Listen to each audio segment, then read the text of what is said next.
Bonjour tout le monde, c'est Veg. Et avant de commencer cette vidéo, juste vous dire que j'ai maintenant un compte Instagram où je publie des photos de mes voyages, de mes découvertes, de mes explorations et d'un peu du contenu que je crée sur cette chaîne de manière régulière. Et aussi, si vous voulez des scoops ou des indices sur mes prochaines vidéos, c'est l'endroit où aller. Donc, je vous encourage fortement à aller vous abonner, le lien sera dans la description. Et tant qu'à y être, si vous n'êtes toujours pas abonné à cette chaîne YouTube, alors qu'est-ce que vous attendez? Le bouton est juste là, puis ça aide vraiment ma chaîne, fait que s'il vous plaît, si ce n'est pas déjà fait, allez vous abonner. Et sur ce, on va commencer la vidéo. Donc, rentrons dans le vif du sujet. Depuis plusieurs années, on remarque une baisse de la population dans les grands centres urbains de la province du Québec, en faveur des petites villes et des villages des régions plus rurales. Cependant, ce phénomène d'exode urbain s'est accentué depuis 2 ans avec la pandémie. Pour y voir plus clair, allons voir quelques statistiques. Alors, me voici sur le site web de l'Institut de la statistique du Québec. Et ici, on a un diagramme à bande qui montre le taux net de migration interrégionale des régions administratives du Québec des dernières années. Donc, on peut voir ici à Montréal, dans la dernière année, Montréal a perdu 48 257 personnes, ce qui est un record depuis beaucoup d'années. Et en fait, même avant la pandémie, Montréal perdait déjà de la population. Comme on peut voir en 2018-2019, c'était moins 1,46%, moins 1,89%, puis moins 2,56% en 2020-2021. Donc, vraiment des grosses pertes pour Montréal. Hein. Mais il y a aussi la ville de Laval, qui, elle, il y a quelques années, en 2018-2019, elle avait encore une croissance positive, hein, quoique presque nulle, hein, à 0,15%. Et depuis 2019, hein, puis encore plus depuis la pandémie, la population décroît avec en 2020-2021 moins 2073 habitants. Pour ce qui est après de l'Outaouais, donc l'Outaouais c'est principalement la région de Gatineau qui est le gros de la population. On voit encore une baisse de la croissance qui devient même négative depuis la pandémie avec moins 0,01, bon, ce qui est presque rien, mais c'est moins 33 habitants, mais ça risque de plus diminuer avec ça les années. Donc on est passé d'une croissance qui était positive à là presque négative. Hein. Donc pour l'instant elle est plutôt nulle. Après pour ce qui est de la capitale nationale, donc ici à Québec, au moins nous on reste dans le positif, on a toujours une croissance qui est positive, fait que ça c'est bien. Mais on voit quand même qu'il y a un ralentissement, une petite décroissance de cette croissance. Donc en 2018-2019 on était à moins 0. En 2018-2019, on était à 0,27%, puis là, maintenant, on est à 0,11% depuis la pandémie. Et par contre, quand on regarde les régions qui ont gagné la population, hein, en tête de queue, ou en tête de file plutôt, on a dans les Laurentides, avec un gain de 12 656 habitants, pour donc 2,02%, ce qui est vraiment... beaucoup, hein, c'est la région administrative qui a eu le plus gros gain donc, de population. Et mais dans le passé, sa population montait, mais il y a vraiment eu un boost avec la pandémie. Même chose pour l'Estrie qui est deuxième, avec 8554 habitants de gagner en 2020-2021, pour une augmentation de 1,78%. Et la Naudière, bonne troisième, avec 8385 gains d'habitants pour 1,61% de croissance. Après dans les régions plus... donc ça c'est les régions vraiment proches de Montréal. Et là on a aussi les régions plus... régions, hein, donc... les régions quoi. Donc il y a la Gaspésie, la Madeleine qui elle... était une croissance très faible, hein, mais là avec la pandémie monte à 1,5% pour un gain de 1368 habitants, ce qui est quand même beaucoup pour cette région qui est peu peuplée. La Mauricie aussi gagne la population. Centre du Québec aussi un peu. Je veux dire, Appalaches aussi. Appalaches, c'est vrai quand même bien. Saint-Laurent qui part de 0,06 avec presque une croissance négative à 0,80%. Donc 1587 habitants en 2020-2021.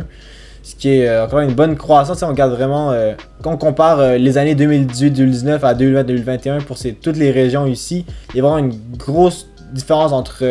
justement il y a 2 ans et il y a 3 ans puis maintenant l'année dernière. Donc ça parle beaucoup. Et par contre il y a des exceptions comme on peut voir nord du Québec et Côte-Nord et Abitibi, c'est 3 régions qui étrangement, même si c'est des régions justement plus éloignées des centres urbains, comme genre le Bas-Saint-Laurent et la Gaspésie, elle gagne pas puis elle perd la population. Une perte qui a été un peu ralentie par la pandémie, mais ça reste que la population continue de descendre, hein, elle croit même pas. Puis moi, mon explication, ça pourrait être parce que même si c'est des régions qui ont plus de grands espaces et qui sont naturels, ça reste que les gens veulent partir parce que c'est peut-être trop isolé des grands centres urbains et que aussi c'est plus au nord, hein, ces trois régions-là. Fait que les gens ont peut-être marre du froid, puis veulent peut-être plus immigrer vers des régions plus au sud du Québec. En tout cas, ce tableau nous parle beaucoup, parce qu'on voit vraiment que toutes les régions plus urbaines comme Montréal, Laval, Québec et Gatineau, eux ont une population qui décroît, ou en tout cas qui perdent de leur croissance. Et alors, en faveur des régions plus périurbaines, où il y a des grands espaces et plus de nature, dont Laurentides, Estrie, Lanaudière. Donc c'est beaucoup les gens de Montréal et de Laval qui vont partir des centres urbains pour aller plus en région périphérique, mais aussi les régions plus éloignées et touristiques, on pourrait dire. Sauf exception pour les régions touristiques naturelles qui sont au nord, donc nord du Québec, Côte-Nord et Abitibi. Mais pourquoi les gens quittent les villes? Avant de répondre à cette question, il faut d'abord se demander pourquoi les gens sont d'abord venus en ville en premier lieu. Et la raison est simple, surtout à cause de l'offre d'emploi, hein, donc le travail. Mais depuis la pandémie, le télétravail est devenu monnaie courante et ça a donné une grande liberté à pas mal tout le monde qui sont mis au télétravail. Et ça leur a ouvert un grand champ de possibilités de où ils pouvaient s'établir. Ils ne sont donc plus obligés de payer un loyer de fou pour rester dans un centre-ville, surtout en pleine crise du logement qui touche pas mal toutes les grandes villes urbaines du Québec. Et donc là, c'est devenu très tentant de juste aller s'établir ailleurs où c'est moins cher. Et là, avec la pandémie, c'est devenu une occasion en or de déménager. Et c'est pourquoi, comme on a vu dans les statistiques, il y a beaucoup de gens de Montréal qui vont quitter pour aller donc, dans les régions périphériques, plus proches de la nature, où les loyers sont aussi moins chers. Et ainsi, tu passes d'un 2,5 à une grande maison qu'un grand terrain, presque au même prix. Puis en plus, tu as la nature à côté, tu as des grands espaces. Donc c'est un mode de vie beaucoup plus sain pour un être humain que genre la grande ville. Et même pour ceux qui aiment les villes, c'est pas très excitant de vivre dans une ville quand les restaurants, les bars et les activités culturelles sont fermés. Donc tous les aspects attrayants de la ville disparaissent, à part peut-être les services. Mais par contre, tous les points négatifs demeurent, comme la criminalité, la pollution, le trafic et le manque d'espace vert. Donc je pense que c'est vraiment avec toutes ces raisons-là qu'il y a des milliers de personnes qui ont déménagé, qui sont donc passées du centre-ville aux régions et puis à la campagne. Donc tout a commencé, on dit, avec le télétravail. Puis là, il y a comme deux branches, un peu deux catégories de personnes. T'avais ceux qui avaient toujours rêvé d'aller à la campagne, mais qui pouvaient pas à cause de leur travail, que maintenant eux ils peuvent. Et t'as ceux qui, malgré leur amour pour la ville, ont aussi déménagé. Parce que c'était juste plus vivable de vivre dans une grande ville où il n'y a rien à faire, où tu as alors plein d'inconvénients qui demeurent. Donc ces deux groupes de personnes et tous ces aspects ont vraiment fait décroître la population donc des centres urbains du Québec. Et tout cela touche à une valeur fondamentale importante de l'humain qui est le bonheur. Et là on va aller voir un petit sondage plutôt intéressant. Ici sur le site web du Journal de Montréal, j'ai trouvé un petit sondage assez sympathique, hein, en fait c'est un sondage des villes où il fait le plus bon vivre, donc c'est les villes où les habitants sont le plus heureux, où ils ont le plus grand bonheur. Et on va voir, il y a une certaine corrélation avec ce que j'ai déjà parlé avant. Donc comme on dit, un exil vers les grands espaces. Et donc si on regarde vraiment le classement, c'est ça qui nous intéresse. Donc là ici on a le top 100 des villes les plus heureuses, donc avec le numéro 1, Shefford, qui est une petite ville des cantons de l'Est, qui a un score de bonheur très élevé, avec 81,88. On a Gaspé, qui est dans la ville phare de la Gaspésie, qui enregistre le deuxième plus haut taux de bonheur. Après, étrangement, après on a Dor des Ormeaux, qui est comme une ville enclavée dans Montréal, donc ça c'est un peu étrange, mais on imagine que les gens de Dor des Ormeaux sont heureux malgré la pandémie. Et après on a Sainte-Martine qui est... Ça je connais pas Sainte-Martine, mais même que c'est encore un petit village ou une petite ville de campagne. Même affaire pour Lorraine. L'île Perrot c'est une petite île plus naturelle proche de Montréal. Saint-Georges c'est la Beauce, ça c'est la campagne. Saint-Basile-le-Grand c'est une autre petite ville dans les cantons de l'Est. Ou en Montérégie. Je sais plus trop. Bécancour aussi. Dès qu'on voit Mont-Tremblant, Alma, La Prairie, c'est Val-d'Or, Saint-Sauveur, c'est vraiment plein de petites villes éparpillées un peu dans les régions plus naturelles et touristiques du Québec. Puis c'est vraiment ces villes-là qui ont le plus haut taux de bonheur. Donc c'est vraiment quelque chose qui parle. Et après ça, on descend vers plus les bas-fonds, Saint-Lambert, qui ont une banlieue très proche de Montréal. Puis là, si on va voir un peu le top 10 des grandes villes, donc les 10 villes les plus grandes, on voit Montréal qui est en tout en bas avec 67,71, vraiment un score assez faible. Suivi de Terrebonne, Longueuil, avec d'autres banlieues, mais quand même très urbanisées de la région de Montréal. Québec, qui ne score pas très haut non plus. Laval, Trois-Rivières, c'est correct. Mais quand on regarde le top 3, ou tout de même le top 2, c'est Saguenay et Lévis qui sont deux grandes villes, mais que comparé aux autres grandes villes du Québec, elles sont plus proches de la nature, ont plus de grands espaces. Donc, ils ont un score de... En tout cas, les citoyens sont plus heureux probablement en cause... en partie par ces raisons-là. On voit que les grandes villes vraiment plus urbaines, ils auront un score de bonheur plus bas, alors que les villes comme Saguenay et Lévis, ou même Gatineau, qui a quand même le parc de la Gatineau, qui est quand même un grand parc naturel, ils ont un score de bonheur qui est plus haut. Puis aussi Sherbrooke, hein, la reine des cantons de l'Est. Donc, tu sais, vraiment, si on prend le top 5, donc Trois-Rivières, Sherbrooke, Gatineau, Lévis, Saguenay, c'est vraiment 5 donc grandes villes du Québec qui sont plus proches de la nature, donc où les citoyens sont plus heureux en moyenne.